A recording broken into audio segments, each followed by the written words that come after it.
There's a certain magic in remembering the moment a teacher opened the register, clearing their throat before reading out names that once echoed through every British classroom. Susan, Paul, Linda, Keith, all spoken with the gentle rhythm of a school morning. Those names felt ordinary then, woven into the fabric of daily life. But step into a modern classroom, and you'll notice something quietly astonishing. Those once familiar names have almost disappeared. The shift feels subtle yet profound, as if an entire chapter of childhood has slipped into history, and it leaves us wondering what changed and why those names faded away.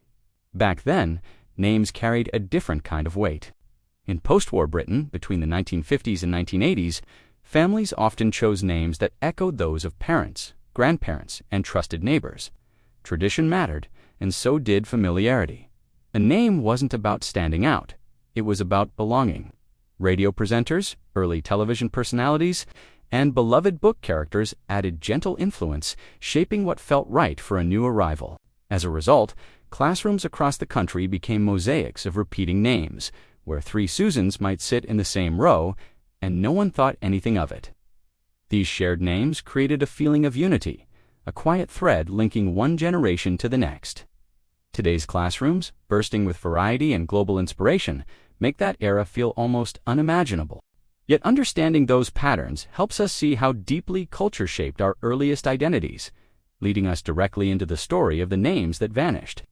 It's remarkable how a simple name can unlock a whole world of memory. Take Susan, for instance. In so many classrooms, there was always a Susan near the front, neat handwriting, sensible shoes, and a name chosen because it felt warm, reliable, and perfectly British. Or Keith, often found somewhere near the back, steady and good-humored, carrying a name that spoke of post-war optimism and community roots. These names weren't unusual. They were the soundtrack of school life. Linda was another favorite, shaped by television presenters and cheerful characters from family programs. Her name carried a bright, friendly tone that matched the spirit of the era. Alongside her sat Trevor, a name with solid charm, chosen by parents who valued steadiness and tradition. And then came Janet, a name as familiar as the morning register itself. Tied to storybooks, cousins, and neighbors who felt like extended family. Malcolm added a thoughtful note to the room, a name often associated with quiet intelligence and academic promise. Meanwhile, Carol offered warmth, a name that felt musical and friendly, echoing community gatherings, winter festivities, and everyday kindness. Nigel brought an unmistakable tone of classic Britishness, shaped by radio hosts and early presenters who gave the name a certain confident air. Dawn was chosen for its gentle beauty, carrying the sense of a fresh start, symbolic of the hopeful mood that shaped so many families in the 1960s and 1970s. And Graham, dependable, grounded, and endlessly familiar, was one of those names everyone seemed to know, whether in school, on the high street, or at local clubs.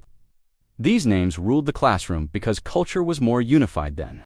Families drew inspiration from the same television programs, the same community figures, and the same storytelling traditions. Trends moved slowly, so popular names stayed popular for decades. But as Britain changed, becoming more global, more individual, more expressive, naming followed. New parents searched for names that felt fresh, unique, or inspired by wider influences beyond their town or region. It's not that Susan, Keith, or Janet disappeared overnight. They simply stepped gently into history, leaving behind memories of wooden desks, chalk-dusted blackboards, and the reassuring rhythm of the old register. And as we follow their story, we begin to understand that the rise and fall of names tells a quiet tale about Britain itself, leading us toward the deeper meaning behind these vanished favorites.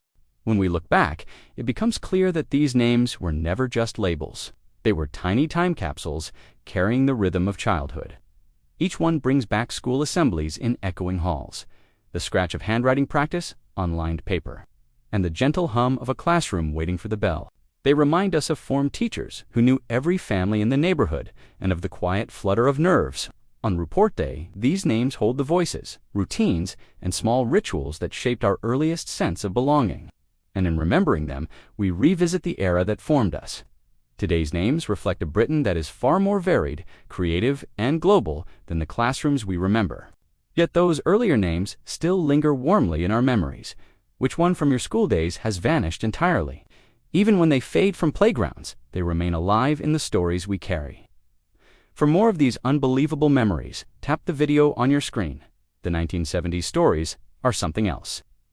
Don't forget to subscribe.